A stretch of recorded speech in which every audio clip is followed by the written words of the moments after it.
The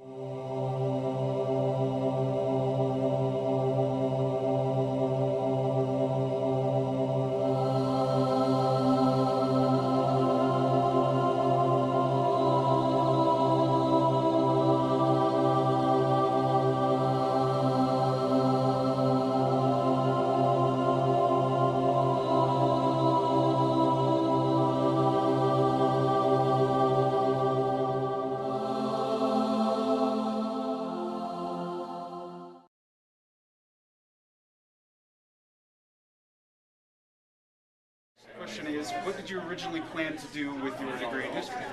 That's a good question. I thought I was going to teach high school. But what I discovered was that people don't really teach history in high school. They do a lot of other things. They prepare people for tests. They teach social studies. And it became clear to me I wasn't interested in going on K-12 education. An internship and dumb luck. One thing just led to another, and moved into an MA and a PhD. Historians are always sort of looking for the context, right? If I'm going to tell you a story, you have to understand the context that it comes from. Other disciplines aren't interested in that in the same way. Every day of my professional life is related to not just my historical studies, but the work I did here at CSUN. Hi there, I'm Kim Klein, and I work for the City of Los Angeles, and I work for the Community Development Department.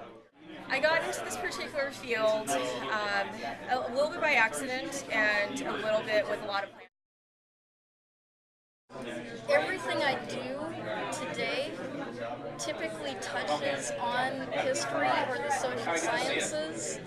I deal with a lot of primary sources and the ability to identify them, the ability to handle them, the ability to understand where that information might be, all ties back to history, social sciences, and even archaeology. I actually received a degree in anthropology and a master's in comparative culture.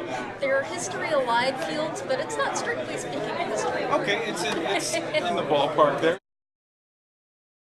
Yeah, I went to college and I was not a history major, and I've always liked history, but I wasn't a history major, and I got my bachelor's, and I didn't know what I wanted to do, and I waited tables, I was a bartender, and somehow got a job at an art museum, and there I really was able to work with paintings and other art objects, and that really kind of sparked my interest in becoming an historian, or really dealing with the past.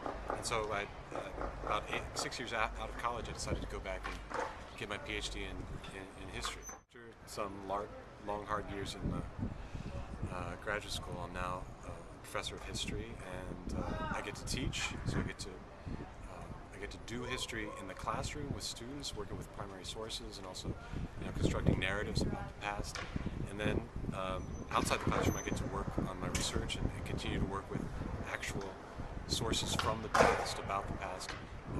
So it's a nice blend. Being an academic, being a professional historian at a university is a nice blend of both interacting with students who love history and are passionate about it, and continuing to work as a research historian to do sort of the meat and potatoes of history, going into the archives and trying to figure out the past.